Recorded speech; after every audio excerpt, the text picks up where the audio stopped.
Hi everybody and welcome back. I hope everybody is doing well. Well, before I begin this rather comical screencast, the previous post there is an announcement on the Zorin website. Do not upgrade Zorin at this time if you are running Zorin 4. Zorin 5 will be released at the end of May. Zorin 5 will not be using the Unity or the Genome shell. They will be using the classic GNOME desktop environment. So just to let you know, if you are running Zorin 4 and you have a pop-up that tells you to upgrade, do not upgrade the system, at least not until the end of May. Okay, now let's get back to the fun stuff. Back in January I had a little bit of fun. Total OS Today presents some new Linux names, and if you haven't seen this video, take a look. I found it amusing. Most of you did. I took some unusual names from Linux and changed the names to make them more farcical. Most of you found it funny. There was one or two comments saying videos like this were not intellectual enough and do something useful with your time. Okay, so for this screencast, we'll have some fun with Windows names. So let's get started. Microsoft Vista was a disaster. Was not well conceived, so on and so forth. In fact, it actually kind of stunk, to be honest. So I believe that Vista should have been called Flatula Vista because it stunk. Next up, the Microsoft Zune was supposed to be the iPod killer. I have a Zune, the first generation. It works well, but the iPod killer, it seems to me that the Zune itself has faded away. So the Zune should have been called the Buffoon. About 10 years ago or so, the Millennium Edition came out from Microsoft, and apparently there was a lot of problems with it. I never used it back then, but there was a lot of problems. So I believe the Millennium Edition should have been called the Miserable Edition or Malware Edition.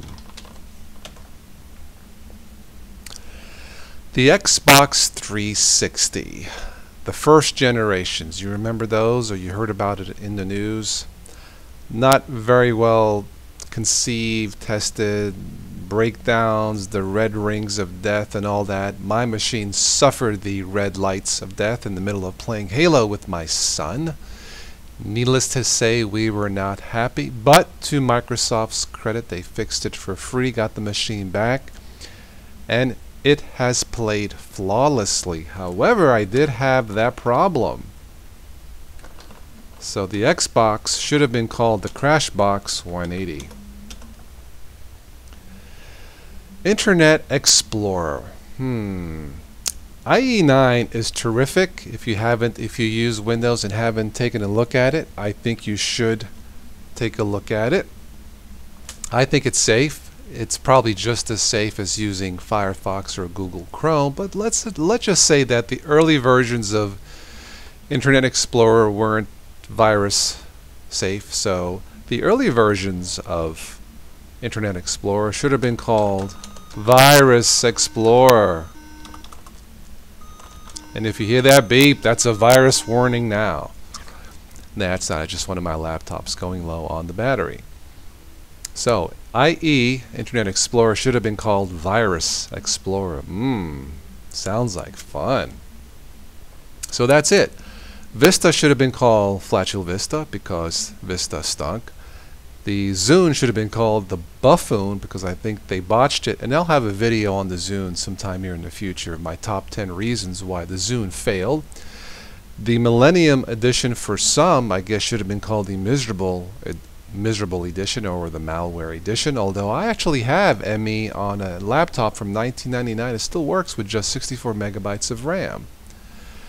The first generation Xbox should have been called the Crashbox 180. And the earliest versions of Internet Explorer should have been called Virus Explorer. Now, to be fair to Microsoft, Windows 7 is absolutely flawless. No problems, no crashes, no viruses, nothing. Perfect for me, and it's the only operating system I use in my house. And, oops. Bye.